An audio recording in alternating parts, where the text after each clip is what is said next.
All right, this is a question of can you express matrix multiplication into a single summation expression? Yes, a matrix product into a single summation. So the first thing to do is to identify and make sure this criteria has to match. When we look at this, we always say row and then column. So this has 1, 2, 3 rows, 1, 2, 2 columns. It's a 3 by 2. This guy right here has 2 rows and 5 columns. Now the little trick here is that if the inside, let me write it like this actually, if the inside ones match, that means you can do, you can sum them together, they work. And then your resultant will be this, the resultant will be the outside numbers. So whenever you write this as a summation,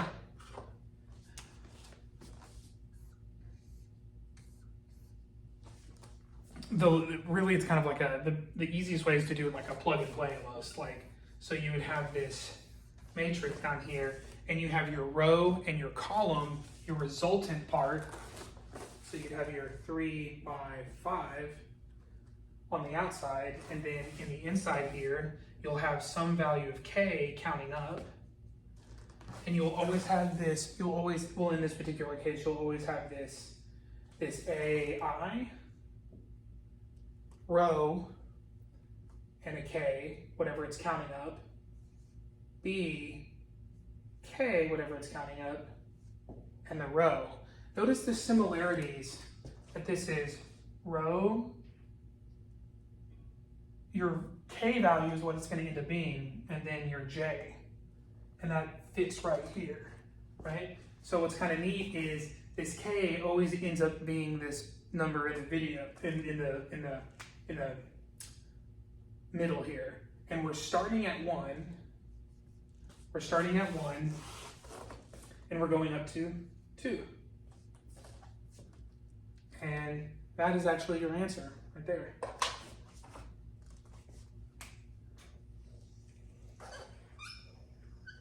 That is a product of matrices written as a sum. And just remember that whenever you're multiplying, you multiply the row and you kind of turn it sideways, multiply it by the column, and then add them. So just to get an idea of what it looks like a little bit on this side, if you were to actually write it out, you'd have this super huge, I'm all sort of off it, I'm not going to write them all out, but you would have 3 rows essentially. So what you would do is you would have this, you would take your A1 and your A2, you would take that first row and you would multiply it by that first column.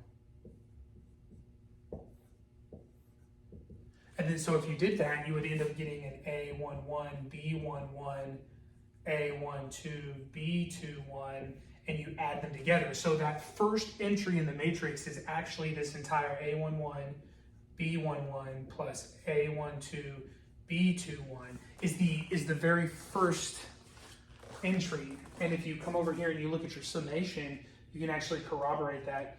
Because if I put where k is 1, I would get 1, or sorry, I'd get row 1, because these are just going to count up to 3, count up to 5 for the j. So we'd have 1, 1, 1, 1 right here.